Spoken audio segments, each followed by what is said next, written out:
Hello students, good morning. पिछले video lecture में अपन ने पढ़ा था बिंदु आवेश के कारण विद्युत क्षेत्र की तीव्रता, आवेशों के निकाय के कारण विद्युत क्षेत्र की तीव्रता, और मैंने एक दो न्यूमेरिकल भी आवेशों के निकाय के कारण विद्युत क्षेत्र की तीव्रता पर करवाए थे। नेक्स्ट टॉपिक आता है आज का टॉपिक, जहाँ से 1 मार्क्स का क्वेश्चन जनरली बोर्ड की एग्जाम में पूछा जाता है। विद्युत क्षेत्र रेखाएं।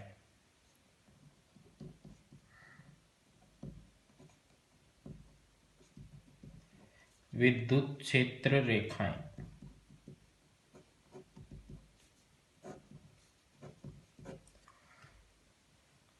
क्या होती है? विद्युत क्षेत्र रेखाएं, इनके बारे में थोड़ी सी बात करते हैं। चलो मैं आपको एक बात बताता हूँ। बताओ, ये कोई स्थिर आवेश है, ये अपने चारों ओर क्या उत्पन्न करता है? विद्युत क्षेत्र। अब इसके चारों ओर यहाँ भी विद्युत क्षेत्र आपको दिख नहीं रहा है, यहाँ भी विद्युत क्षेत्र है, यहाँ भी है, यहाँ भी है, यहाँ भी है। मैंने आपको पढ़ाया था बिंदु आवेश के कारण विद्युत क्षेत्र की तीव्रता का सूत्र होता है Q/R²। यदि Q आवेश से R दूरी पर अपन विद्युत क्षेत्र की तीव्रता का बात करें तो बेटा ये तीव्रता जीरो तब होती है जब R की वैल्यू इनफाइनाइट होती है। बोले तो इसका विद्युत क्षेत्र अनंत तक उपस्थित है। अब मैं जो कह रहा हूं उस बात को समझने की ट्राई करें। यहाँ विद्युत क्षेत्र है, यहाँ विद्युत क्षेत्र है, यहाँ विद्युत क्षेत्र कैसा है? आगे जा रहे हैं तो कम हो रहा है, ज्यादा हो रहा है, परिमाण बढ़ रहा है, दिशा क्या है? इन सबको विश्व के चारों ओर उत्पन्न विद्युत क्षेत्र को पिक्टोरियली, ग्राफिकली, जिसे हिंदी में आप बोल सकते हो चित्रात्मक रूप से, चित्र के द्वारा प्रदर्शित करने के लिए विद्युत क्षेत्र रेखाओं की कल्पना की गई। तो पहली जो इंपॉर्टेंट बात मैं आपको बताना चाहता हूं वो सुनिए। फैराडे नाम के साइंटिस्ट ने, फैराडे नामक वैज्ञानिक ने,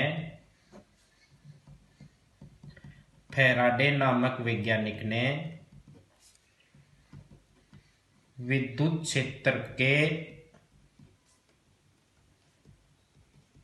चित्रात्मक निरूपण के लिए, चित्रात्मक निरूपण के लिए विद्युत क्षेत्र रेखाओं की कल्पना की। बोले तो ये काल्पनिक है, कल्पना की गई है। विद्युत क्षेत्र रेखाओं की कल्पना की।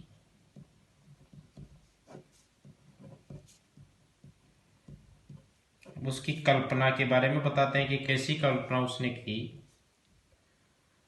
उसने बताया कि कोई भी यदि धनावेश है और उसके विद्युत क्षेत्र को, उसके चारों ओर के विद्युत क्षेत्र को आपको विद्युत क्षेत्र की रेखाओं के द्वारा प्रदर्शित करना है, तो आप रेखाएं इससे प्रारंभ होने वाली और अनंत तक जाने वाली खींचिए। विद्युत क्षेत्र रेखाएं आप धनावेश से प्रारंभ होने वाली और अनंत तक जाने वाली ऐसी विद्युत क्षेत्र रेखाएं खींचिए। अब ये विद्युत क्षेत्र रेखाएं खींच करके उसने बताया कि ये विद्युत क्षेत्र रेखाएं यदि अपन इस आवेश के पास की बात करें, नजदीक के क्षेत्र में बात करें, तो इनका घनत्व ज्यादा ही क्लोज है। जैसे जैसे दूर हो रही है तो ये डिस्टेंस इंक्रीज होती जाएगी, इनका घनत्व कम होता जाएगा। ये घनत्व एक्चुअल में विद्युत क्षेत्र के परिमाण को प्रदर्शित करता है। जितना ज्यादा घनत्व होगा विद्युत क्षेत्र का परिमाण उतना ही ज्यादा होगा। यही कारण है अपन जैसे जैसे इससे दूर जाते रहेंगे वैसे वैसे विद्युत क्षेत्र रेखाओं का घनत्व कम होता रहेगा, विद्युत क्षेत्र का परिमाण भी कम होता रहेगा। हर ये अपन पहले डिस्कस कर चुके कि स्रोत आवेश से जैसे जैसे अपन दूर जाते रहते हैं विद्युत क्षेत्र का परिमाण घटता रहता है, विद्युत क्षेत्र की तीव्रता घटती रहती है। यस और नो? तो पहली बात, यदि आप फिगर फर्स्ट है वो मैंने Q>0 के लिए, Q>0 तो समझ रहे हैं ना बायोलॉजी वाले, धनात्मक आवेश। भाई जीरो से बड़ा है तो धनावेश नहीं हो गया क्या? धनात्मक आवेश के लिए आपको ये पूछे कि विद्युत क्षेत्र रेखाएं कैसे कैसे प्रदर्शित करेंगे, तो धनावेश से प्रारंभ होती हैं और अनंत पर समाप्त होती हैं। ये अनंत तक जा रही है। क्यों होती है बताओ अनंत पर समाप्त? आपको पता है ना विद्युत क्षेत्र कहां जाकर जीरो होता है? अनंत पर। अनंत से पहले विद्युत क्षेत्र जीरो होगा नहीं, इसलिए विद्युत क्षेत्र रेखाएं लगातार अनंत तक चले। क्लियर? अब कोई जरूरी है क्या स्रोत आवेश धनावेश ही हो? स्रोत आवेश ऋणावेश भी हो सकता है, स्रोत आवेश ऋणावेश भी हो सकता है।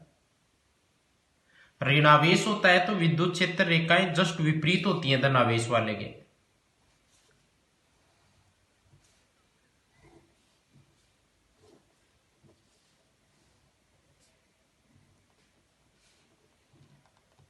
अब बताओ, विद्युत क्षेत्र रेखाएं अनंत से आती हैं और ऋणावेश पर समाप्त होती हैं। अब धनावेश और ऋणावेश का कॉम्बिनेशन हो तो, और ये फिगर सेकंड है, चित्र दूसरा, जो Q लेस देन 0 के लिए है, ऋणात्मक आवेश के लिए।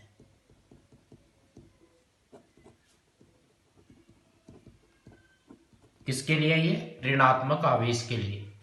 तो ऋणावेश के लिए विद्युत क्षेत्र रेखा अनंत से प्रारंभ होकर के ऋणावेश पर समाप्त होती है और धनावेश से प्रारंभ होकर अनंत पे समाप्त होती है।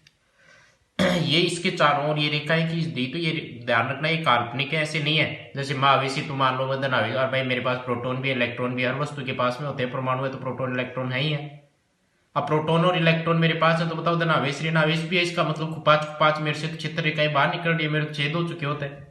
ऐसा कुछ नहीं है, टेक्निक है ये केवल विद्युत क्षेत्र को प्रदर्शित करने की, वो भी रेखाओं के द्वारा।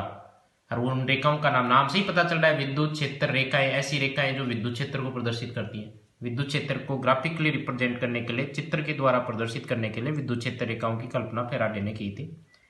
उसके बारे में दो बातें मैंने बता दी है। ये धनावेश से प्रारंभ होकर के अकेला धनावेश हो तो अनंत तक जाती है, अकेला ऋणावेश हो तो अनंत से प्रारंभ होकर के ये ऋणावेश तक आती है।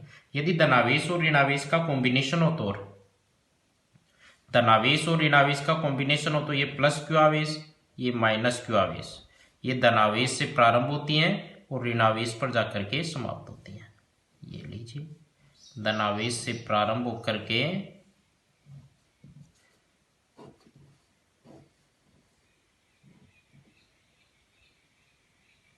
ऋणावेश पर समाप्त होती है। क्लियर? ये चित्र तीसरा।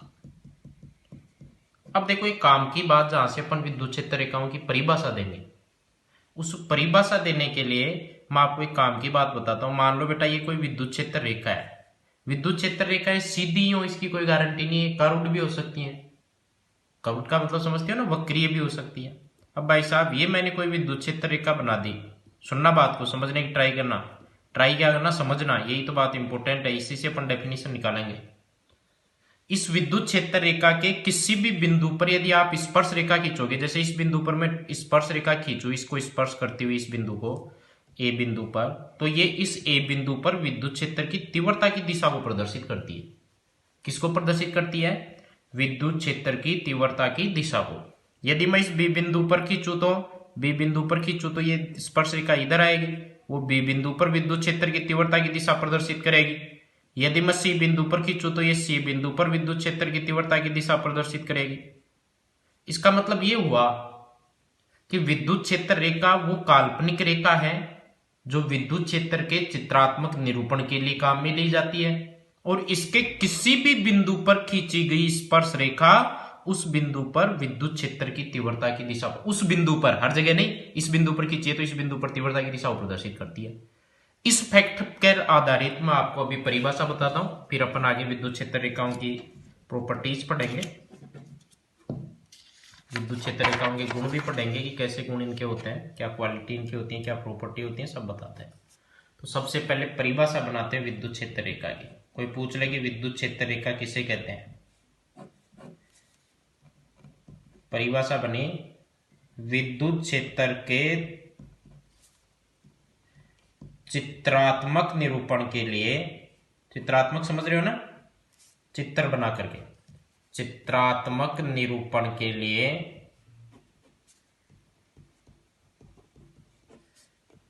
काम में ली गई या उपयोग में ली गई वह काल्पनिक रेखा, वह काल्पनिक रेखा जिसके किसी बिंदु पर खींची गई स्पर्श रेखा,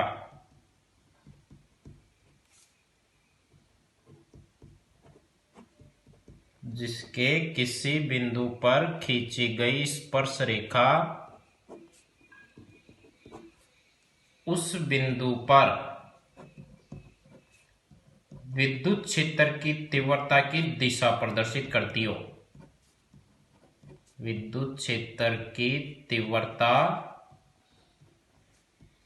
की दिशा प्रदर्शित करती हो। विद्युत क्षेत्र रेखा कहलाती है।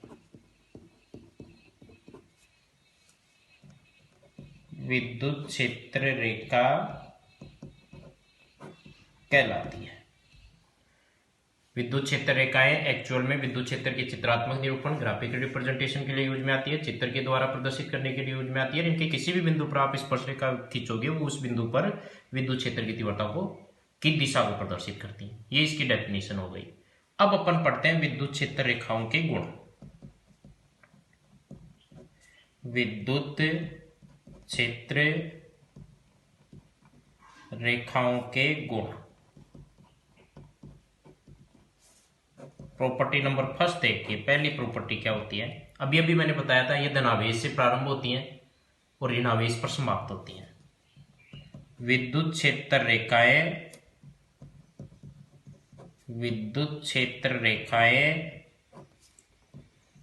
धनावेश से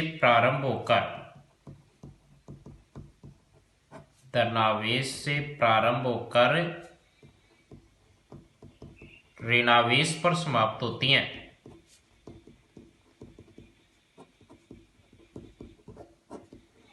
धनावेश से प्रारंभ होकर ऋणावेश पर समाप्त होती हैं। यदि एकल धनावेश हो तो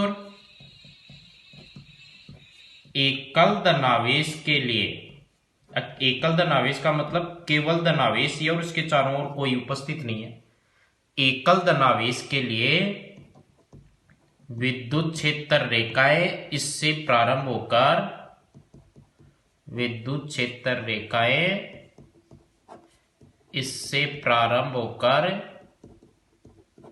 अनंत पर समाप्त होती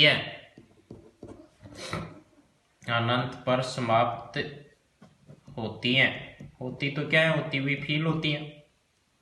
ऐसे ही एकल ऋणावेश के लिए, यदि ऋणावेश हो धनावेश ऋणावेश दोनों नहीं हो तो एकल ऋणावेश के लिए अनंत से प्रारंभ होकर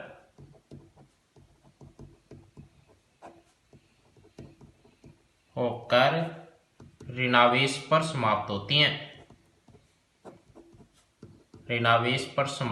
हैं। अब बेटा मैं इसको थोड़ा सा चित्रों के द्वारा समझाने की कोशिश करूंगा क्योंकि क्वेश्चन इस चित्र वाला आता है बेटा। इंपॉर्टेंट बात यह है, देखिए आपको ये कह देता है Q ग्रेटर देन 0 के लिए विद्युत क्षेत्र रेखाएं ड्रॉ कीजिए। अब Q ग्रेटर देन 0 का मतलब धनावेश के लिए ड्रॉ करनी है, तो आप प्लस Q आवेश लेंगे और विद्युत क्षेत्र रेखाएं इससे प्रारंभ करेंगे और आपको पता है अंत इनका अनंत पर होना है।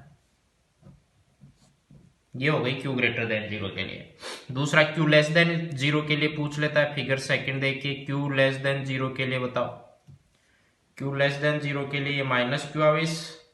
अब की बार ध्यान रखना दिशा जस्ट विपरीत हो गया। आपको पता है ना विद्युत क्षेत्र की दिशा धनावेश से दूर होती है, ऋणावेश की ओर होती है। वैसे ही विद्युत क्षेत्र रेखाएं भी धनावेश से प्रारंभ होकर के अनंत की ओर जाती हैं और ऋणावेश के लिए अनंत से ऋणावेश की ओर होती हैं। क्लियर?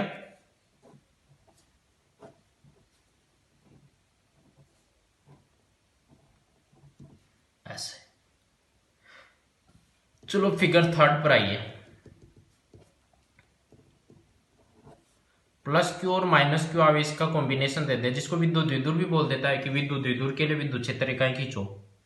बताओ विद्युत द्विध्रुव के लिए विद्युत क्षेत्र रेखाएं कैसे खींचोगे, फटाफट बताओ। विद्युत द्विध्रुव में ध्यान रखना दोनों आवेशों का परिमाण समान और प्रकृति एक दूसरे के विपरीत होती है। परिमाण का मतलब QQ है, प्रकृति का मतलब एक प्लस और एक माइनस है। विद्युत क्षेत्र रेखाएं धनावेश से प्रारंभ होकर के ऋणावेश पर समाप्त होती हैं। कर्वेचर होना चाहिए इस साइड में, कुछ तो इधर ही कर्वेचर कर देते हैं, फिर तो ये काट देंगे एक दूसरे को। सॉरी गलत साइन लगा दिया। ऋणावेश पर समाप्त होती हैं ऐसे। क्लियर है? तो पहली प्रॉपर्टी बेटा हो गई है विद्युत क्षेत्र रेखाएं धनावेश से प्रारंभ होकर ऋणावेश पर समाप्त होती हैं। चलिए दूसरे गुण पर आते हैं। विद्युत क्षेत्र रेखाओं के दूसरे गुण पर आओ, सिंपल सा है।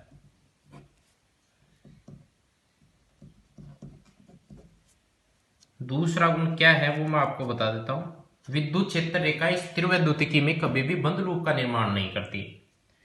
स्थिर वैद्युतिकी में, इलेक्ट्रोस्टैटिक्स की बात करें, स्थिर वैद्युतिकी में विद्युत क्षेत्र रेखाएं कभी भी बंद लूप, बंद पथ का निर्माण नहीं करती हैं।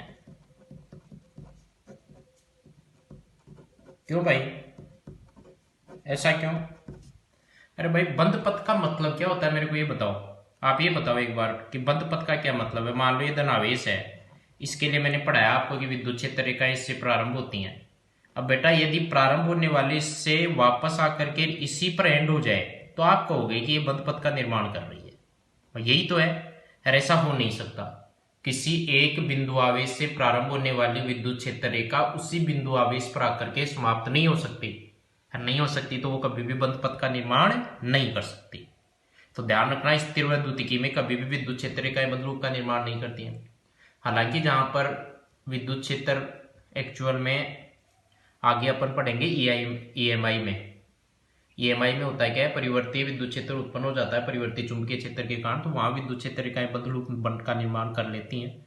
लेकिन एक कंपटीशन के लिए क्वेश्चन होता है, बोर्ड के हिसाब से आप ध्यान रखना, स्थिर वैद्युतिकी में विद्युत क्षेत्र रेखाएं कभी भी बंद लूप का निर्माण नहीं करती हैं। ऑलवेज रिमेंबर इट, हमेशा याद रखिए। तीसरा देखिए, प्रॉपर्टी नंबर 3, आवेश मुक्त क्षेत्र में, आवेश मुक्त क्षेत्र में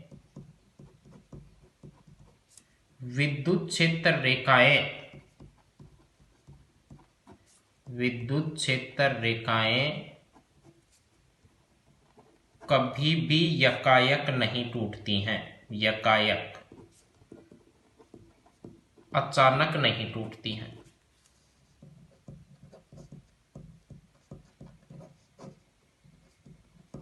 क्वेश्चन ये लगा देता, क्यों आवेश मुक्त क्षेत्र में विद्युत क्षेत्र रेखाएं अचानक क्यों नहीं टूटती हैं? आवेश मुक्त क्षेत्र का क्या मतलब है, ये तो ये बताता हूं मैं आपको। जैसे आपने विद्युत क्षेत्र रेखाएं यहां प्रदर्शित की ऐसे, और मान लो ये विद्युत क्षेत्र रेखाएं है ना, ये ऐसे अनंत तक जा रही है, मान लो ये ऐसे आगे तक जा रही है।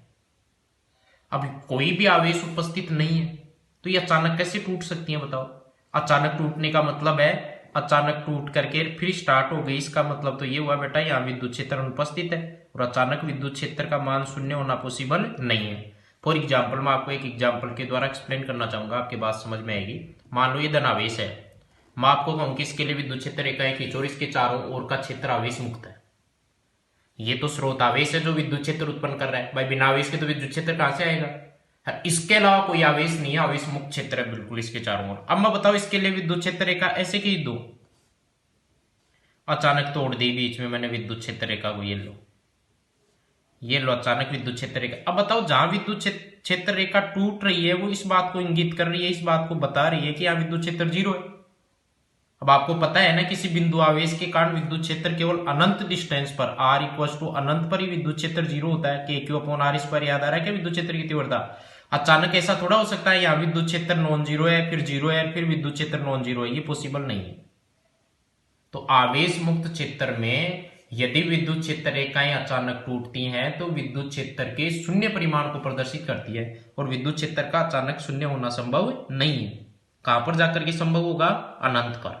क्लियर, नोट्स में आपको ये लिखा हुआ मिल जाएगा, बाकी मैंने समझा आपको दिया है कि क्यों। क्लियर है, बात समझ में आ गई क्या।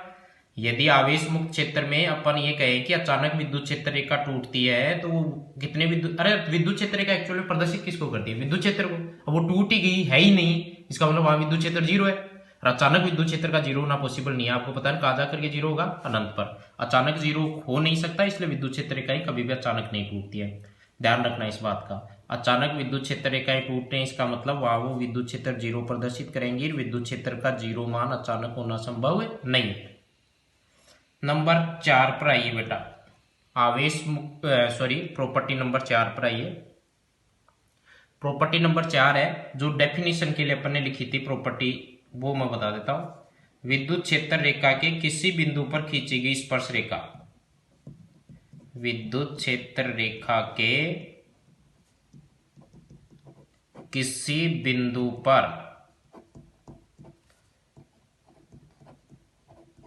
खींची गई स्पर्श रेखा उस बिंदु पर विद्युत क्षेत्र की तीव्रता की दिशा को प्रदर्शित करती है। विद्युत क्षेत्र की तीव्रता की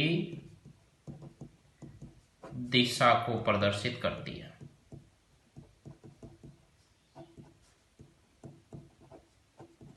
तीव्रता की दिशा को प्रदर्शित करती है। वेरी इंपॉर्टेंट प्रॉपर्टी होती है। इसी के बेसिस पर अपन डेफिनेशन लिखते हैं।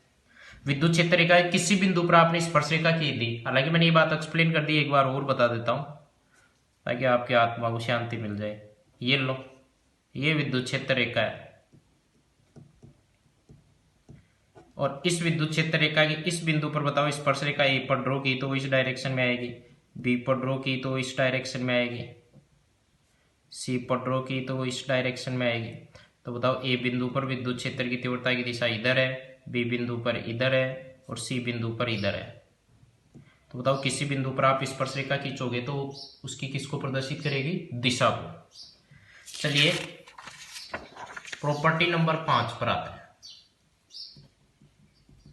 विद्युत क्षेत्र रेखाओं की प्रॉपर्टी नंबर 5 पर बिल्कुल सिंपल है। दो विद्युत क्षेत्र रेखाएं कभी भी आपस में नहीं काटती हैं।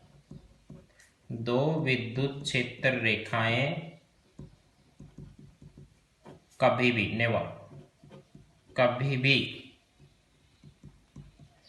आपस में नहीं काटती हैं।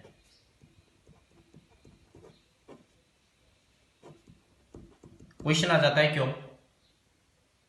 कारण बताओ कि दो विद्युत क्षेत्र रेखाएं आपस में क्यों नहीं काटती हैं। चलो इसका भी मैं कारण आपको बता देता हूं। ये तो जनरली बहुत बार आरबीएससी बोर्ड, सीबीएसई बोर्ड की एग्जाम में आ ही जाता है क्वेश्चन कि why two electric field lines not intersect to each other, never intersect to each other, what is the reason behind this. तो रीजन पर आते हैं बेटा, कारण पर आते हैं कि विद्युत क्षेत्र रेखाएं आपस में क्यों नहीं काटती हैं। मान लीजिए काट देगा तो क्या अन्याय हो जाएगा, ये समझना जरूरी है। मान लो ये विद्युत क्षेत्र रेखा फर्स्ट है, विद्युत क्षेत्र रेखा ये तो पहली है और ये विद्युत क्षेत्र रेखा दूसरी है और इन दोनों ने काट दिया। देखो इसको बोलते हैं कटान बिंदु, पॉइंट ऑफ इंटरसेक्शन। क्या बोलेंगे? कटान बिंदु। इसके कटान बिंदु पर आप स्पर्श रेखा एक तो पहली विद्युत क्षेत्र रेखा के लॉन्ग ड्रॉ कर सकते हो और एक आप इस बिंदु पर विद्युत क्षेत्र रेखा दूसरी विद्युत क्षेत्र रेखा के लॉन्ग ड्रॉ कर सकते हो। इसका मतलब इस एक ही बिंदु पर स्पर्श रेखा दो ड्रॉ कर सकते हो, एक पहली रेखा के अनुदिश और एक दूसरी रेखा के अनुदिश। मैंने अभी अभी आपको पिछली प्रॉपर्टी में ही पढ़ाया कि किसी बिंदु पर खींची गई स्पर्श रेखा उस बिंदु पर विद्युत क्षेत्र की तीव्रता की दिशा को प्रदर्शित करती है।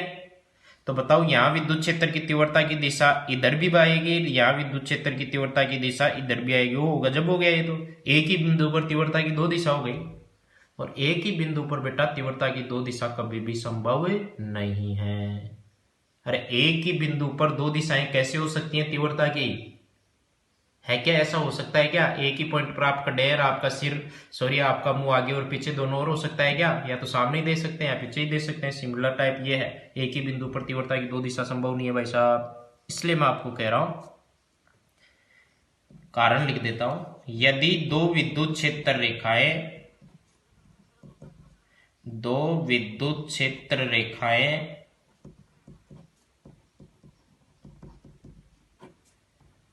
आपस में काटती हैं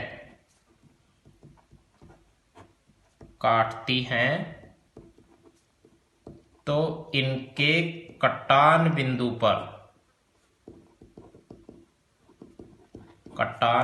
पर दो स्पर्श रेखाएं खींची जा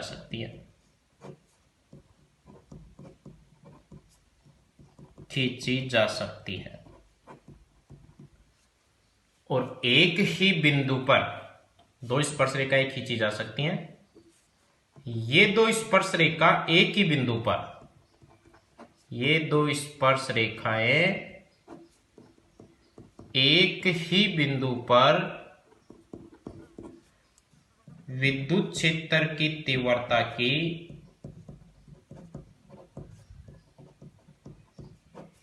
की दो दिशाएं प्रदर्शित करती हैं,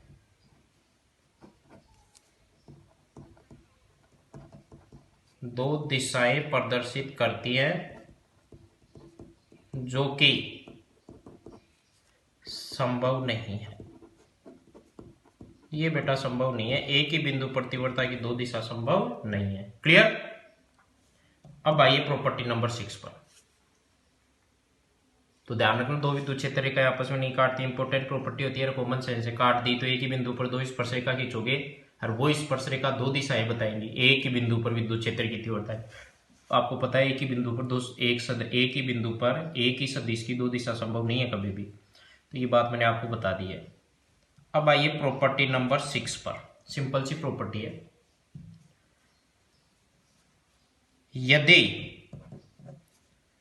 एकांक क्षेत्रफल के अभिलंबवत, एकांक क्षेत्रफल के अभिलंबवत गुजरने वाली विद्युत क्षेत्र रेखाओं की संख्या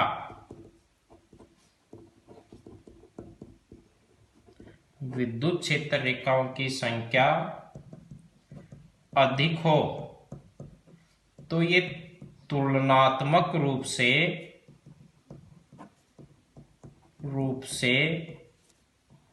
विद्युत क्षेत्र के अधिक परिमाण को प्रदर्शित करती हैं।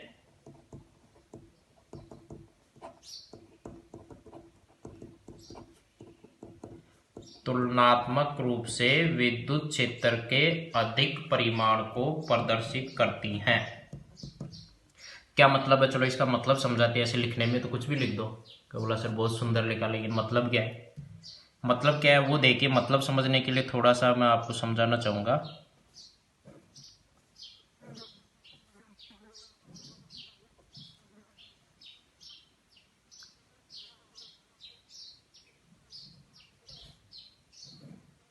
देखो मैंने यहाँ भी कुछ एरिया लिया है,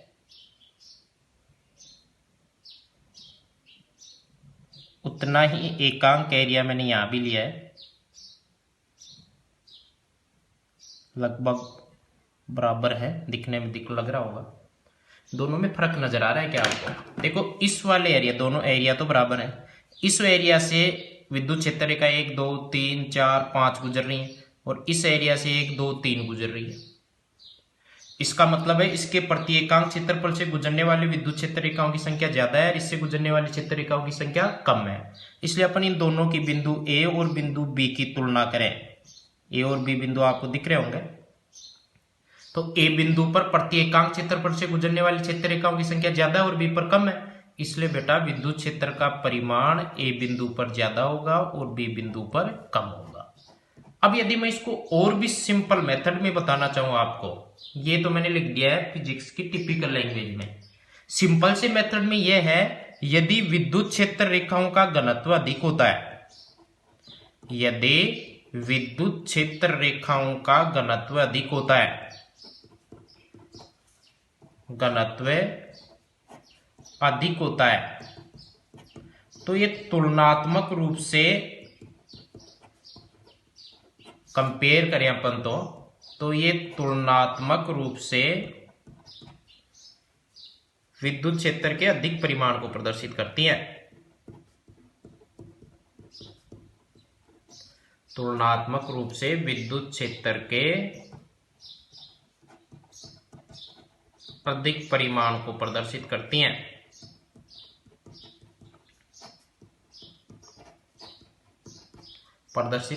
चलो इसको कुछ एग्जांपल्स के द्वारा अपन एक्सप्लेन करने की कोशिश करते हैं।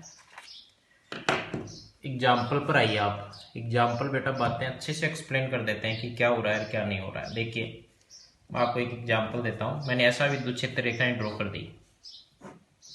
क्या विचार है आपका इसके बारे में? बेटा ये समांतर भी है, इसका मतलब गैप सेम है। समांतर है इसका मतलब हर बिंदु पर यहाँ पर भी तीव्रता की दिशा इधर, यहाँ पर भी दिशा इधर, यहाँ पर भी दिशा। और आपको पता है ना किसी बिंदु पर खींची गई स्पर्श रेखा उस बिंदु पर तीव्रता की दिशा वो बताती है। इसका मतलब अपन कोई से भी बिंदु ए बी सी डी की बात करें तो हर बिंदु पर विद्युत क्षेत्र की तीव्रता की दिशा भी समान है। और घनत्व समान होने के कारण ऐसा नहीं है कहीं ज्यादा है कहीं कम है कहीं ज्यादा है कहीं कम है, ऐसा तो है नहीं। हर जगह घनत्व भी समान है और हर बिंदु पर खींची गई स्पर्श रेखा की दिशा भी समान है। इसका मतलब हर बिंदु पर तीव्रता की दिशा और परिमाण समान है। बोले तो बिंदु ए पर तीव्रता, बिंदु बी पर तीव्रता, बिंदु सी पर तीव्रता, बिंदु डी पर तीव्रता, हर जगह तीव्रता का परिमाण समान है, दिशा भी समान है। इसलिए बेटा इसको समरूप विद्युत क्षेत्र बोलेंगे। बहुत काम की बात है। आगे कहीं भी मैं समरूप विद्युत क्षेत्र बोलूंगा और उसको प्रदर्शित करूंगा विद्युत क्षेत्र रेखाओं के द्वारा, तो समांतर रेखाएं, समदूरस्थ समांतर रेखाएं बना दूंगा। कैसी? समदूरस्थ, जिनके बीच का गैप समान हो, और समांतर रेखाएं। समदूरस्थ समांतर रेखाएं समरूप विद्युत क्षेत्र को प्रदर्शित करती हैं। चलो एक एग्जाम्पल और बताता हूं मैं आपको। नेक्स्ट एग्जाम्पल पर आओ। मैंने विद्युत क्षेत्र रेखाएं कुछ ऐसी सी ड्रॉ कर दी, कार्व्ड है, फील आएगी आपको। देखो गैप समान है भाई हर जगह, यदि कहीं कम ज्यादा लग भी रहा है तो आपको मान लेना है। बताओ अब क्या विचार है आपका?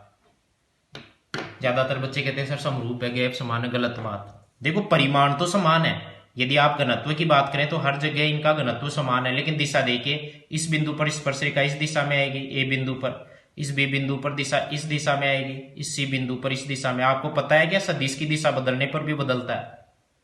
अरे सदिश की दिशा बदलने पर भी सदिश बदलता है, पता है क्या? 11वीं क्लास में पढ़ा होगा वर्ताकार गति। वर्ताकार गति में एक समरूप वर्ताकार गति होती है, उसमें भी अभिकेंद्रित त्वरण होता है, पता है ना आपको? क्योंकि एक्चुअल में वर्ताकार पथ पर गति करने पर वेग की दिशा में परिवर्तन होता है। वेग की दिशा में परिवर्तन के कारण भी त्वरण उत्पन्न हो जाता है। इसका मतलब सदिश है वो दिशा में परिवर्तन करेंगे तो भी बदलेगा। तो बताओ ये समरूप है कि असमरूप है? असमरूप विद्युत क्षेत्र। और कारण क्या है असमरूप होने का? दिशा। दिशा अलग अलग बिंदुओं पर अलग अलग है। दिशा अलग अलग बिंदुओं पर अलग अलग है। हालांकि परिमाण समान है। परिमाण का पता इसके घनत्व से चल गया। हर जगह विद्युत क्षेत्र रेखाओं का घनत्व समान है, दिशा अलग अलग बिंदुओं पर अलग अलग है। क्लियर? ये बात होती है, तो ये ध्यान रखना। ये भी मैंने प्रॉपर्टी आपको बता दी है। नंबर 6। नंबर 7 पर आओ। Property number 7। यदि विद्युत क्षेत्र रेखाएं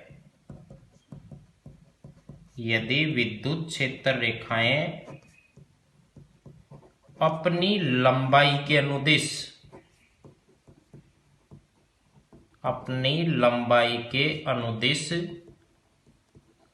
सिकुड़ने का प्रयत्न करें, लंबाई के अनुदिश सिकुड़ने का प्रयत्न करें, तो ये आकर्षण प्रकृति को प्रदर्शित करती है। आकर्षण प्रकृति को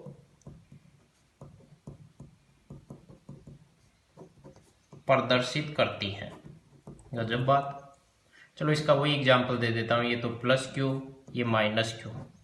बताओ विद्युत क्षेत्र रेखाएं ऐसे ड्रॉ करते हो।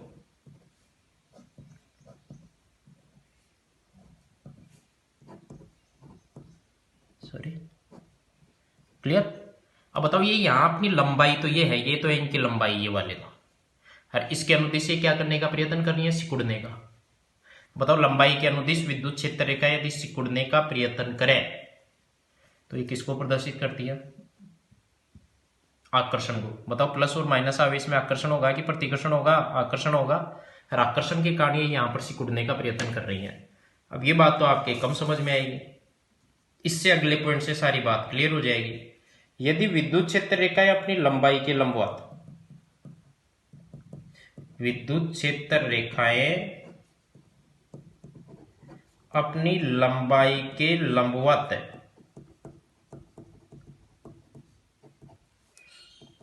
फैलने का प्रयत्न करें, लंबाई के लंबवत फैलने का प्रयत्न करें, तो ये प्रतिकर्षण की परिचायक होती हैं।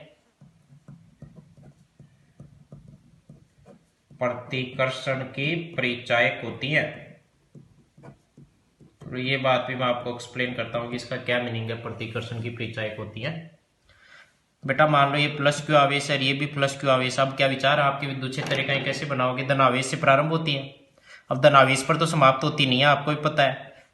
आपस में काटती भी नहीं है, काटती नहीं है तो बेटा ये एक इधर से इधर घूम जाएंगी, इधर घूमेंगे, इधर घूमेंगी। बीच में जहां पर विद्युत क्षेत्र रेखा अनुपस्थित है वहां न्यूट्रल पॉइंट आएगा। न्यूट्रल पॉइंट बोले तो विद्युत क्षेत्र की तीव्रता शून्य होगी। धनावेश से प्रारंभ होती है, पता है ना आपको?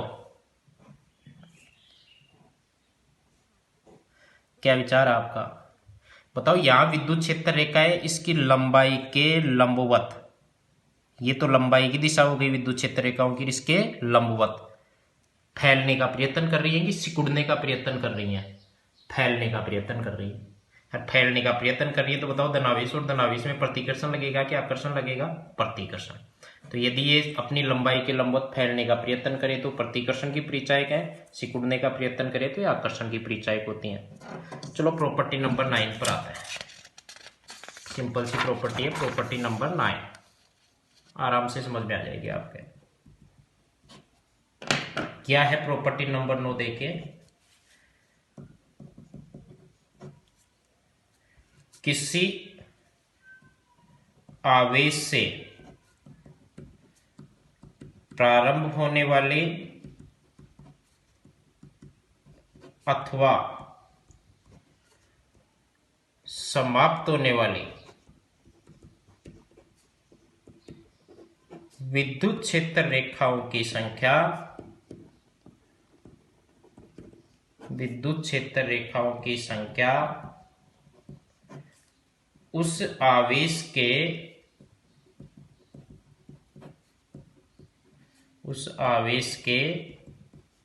परिमाण के समानुपाती होती है। क्या मतलब है? देखिए, ये बात भी आपके समझ में आ जाएगी।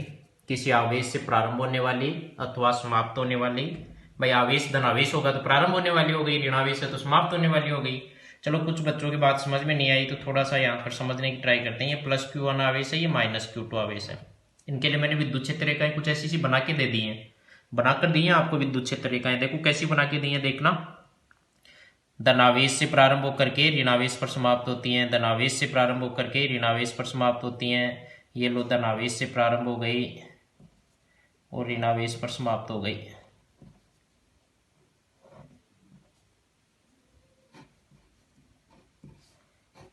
अब क्या डिफरेंस नजर आ रहा है क्या आपको कुछ इस डायग्राम में और इस डायग्राम में? प्लस Q1 माइनस Q2, दोनों को अच्छे से देखो आप। देखो, ऑब्जर्व करोगे तभी बात समझ में आएगी, ऐसे तो आएगी नहीं। ढंग से ऑब्जर्व करो, ढंग से देखें। क्या विचार है अब आपका, बताओ। इसमें तो धनावेश से 6 विद्युत क्षेत्र रेखाएं प्रारंभ हुई थी, यहाँ अंत भी मैंने 6 का ही दिखाया है। जबकि इसमें देखो 1 2 3 4 5 6 7 8 तीर 6 ही आ रही है ऋणावेश पर। इसका मतलब इससे प्रारंभ होने वाली क्षेत्र रेखाओं की संख्या ज्यादा है, जबकि इसमें प्रारंभ होने वाली और समाप्त होने वाली दोनों क्षेत्र रेखाओं की संख्या समान है। इसका मतलब ये हुआ बेटा, यहाँ इस Q1 आवेश का परिमाण Q2 आवेश के परिमाण से ज्यादा है। प्लस माइनस को नहीं देखना है, केवल परिमाण। समझ रहे बात को? Q1 आवेश का परिमाण Q2 आवेश के परिमाण से ज्यादा है, तभी तो यहाँ विद्युत क्षेत्र रेखाएं ज्यादा प्रारंभ हो रही हैं। और आपको पता है, मैं कब से बताता आ रहा हूँ कि विद्युत क्षेत्र रेखाओं का घनत्व ज्यादा है तो विद्युत क्षेत्र भी ज्यादा होगा। और ज्यादा विद्युत क्षेत्र कब होगा? जब इसका परिमाण ज्यादा होगा कि कम होगा? ज्यादा होगा। तो ध्यान रखना, यहाँ विद्युत क्षेत्र रेखाओं की संख्या ज्यादा है, इसलिए Q1 का परिमाण Q2 से ज्यादा है। यहाँ बताओ समान है तो बेटा यहाँ Q1 का परिमाण Q2 के परिमाण के बराबर ही है। बोले तो ये 5 माइक्रोकुलाम है तो ये -5 माइक्रोकुलाम है, ये 10 माइक्रोकुलाम है तो ये -10 माइक्रोकुलाम है। जबकि यहाँ पर ये 10 माइक्रोकुलाम है तो ये -8 माइक्रोकुलाम, -9, -7 माइक्रोकुलाम ऐसे होगा। जनरली इनके रेशियो के इक्वल होता है। रेशियो देखे तो 1 2 3 4 5 6 7 8 और 6 है तो इन दोनों का रेशियो 8:6 होगा। समझ रहे हो बात को? 8:6 का मतलब सिंप्लीफाइड रेशियो 4:3 हो गया। तो ये बात होती है। तो आप तो जनरली आपके बोर्ड के लेवल के हिसाब से ये ध्यान रखें, जिस भी आवेश से स्टार्ट होने वाली विद्युत क्षेत्र रेखाओं की संख्या आपने ज्यादा कर दी, जैसे मैंने आपको 2 अलग अलग डायग्राम बना के बता दिए Q से, अरे एक में ज्यादा क्षेत्र रेखाएं दिखा दी, एक में कम दिखा दी। इसका मतलब है जो ज्यादा दिखाई उसका परिमाण ज्यादा है और जिसमें कम क्षेत्र रेखाएं दिखाई उसका परिमाण कम है। ये बात मैं कहना चाह रहा हूं। प्रॉपर्टी नंबर 10 पर आइए, लास्ट प्रॉपर्टी देखिए। विद्युत क्षेत्र रेखाएं आवेशित चालक की सतह के हमेशा लंबवत होती है। आवेशित चालक की सतह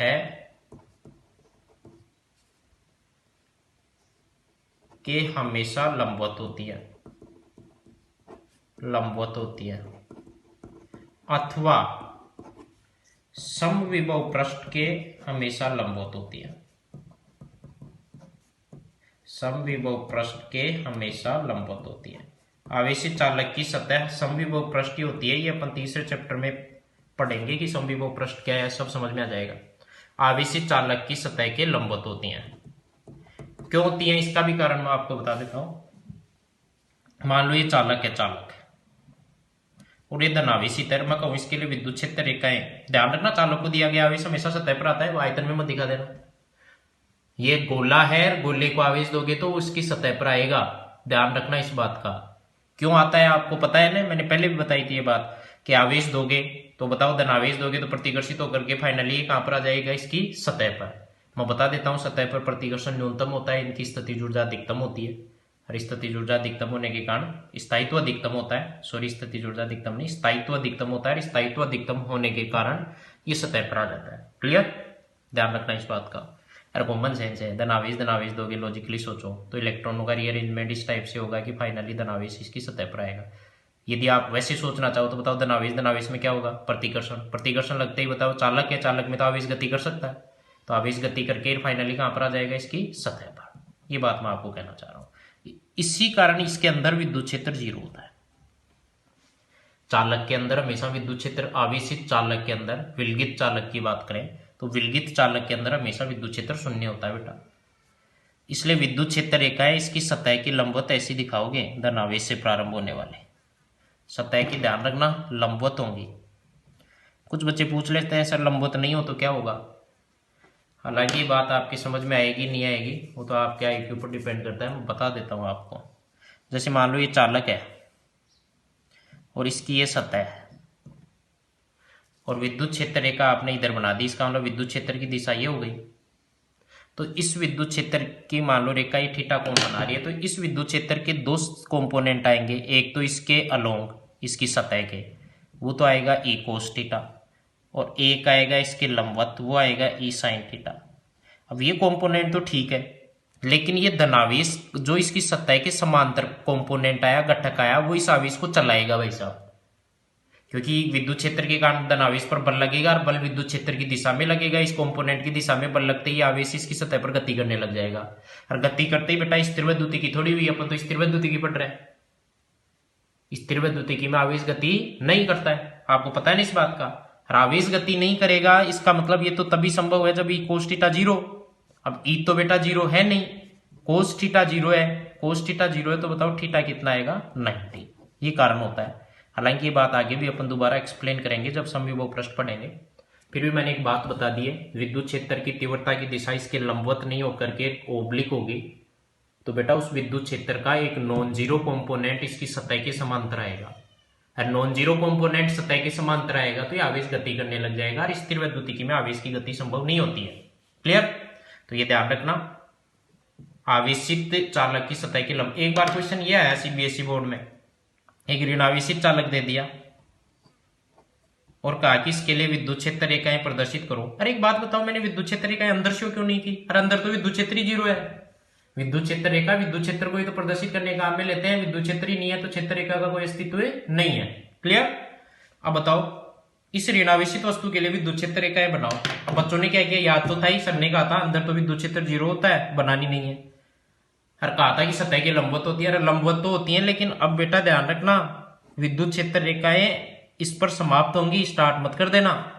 ये बात मैंने पहली प्रॉपर्टी में पढ़ा दी थी, ऋणावेश पर समाप्त होती है, अनंत से प्रारंभ होती है। हालांकि एंगल तो अब भी 90 बनाएंगी, लंबवत होंगी, लेकिन ये जरूर ध्यान रखना बाहर की ओर मत लगा देना ऐसे। इसी के साथ विद्युत क्षेत्र रेखा और विद्युत क्षेत्र रेखाओं के गुण कंप्लीट हो गए। थैंक यू, अच्छे से पढ़ें, कोई डाउट रहे तो डाउट काउंटर के टाइम में पूछे। Thank you.